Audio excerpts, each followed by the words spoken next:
عجم کے کسی بادشاہ نے ایک اعلیٰ پائے کا حکیم حضور نبی کریم صلی اللہ علیہ وسلم کی خدمت میں بھیجا۔ وہ حکیم کئی سال مدینہ شریف میں رہا، کوئی ایک شخص بھی اس کے پاس علاج کے لیے نہ آیا۔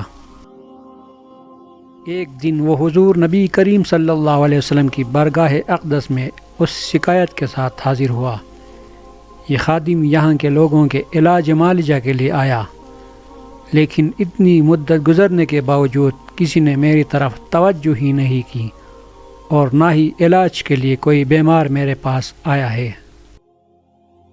ان حضور صلی اللہ علیہ وسلم نے فرمایا، ان کا دستور یہ ہے کہ بلا تیز بھوک کھاتے نہیں، اور کھاتے وقت ابھی بھوک باقی ہوتی ہے تو اپنا ہاتھ کھانے سے کھینچ لیتے ہیں۔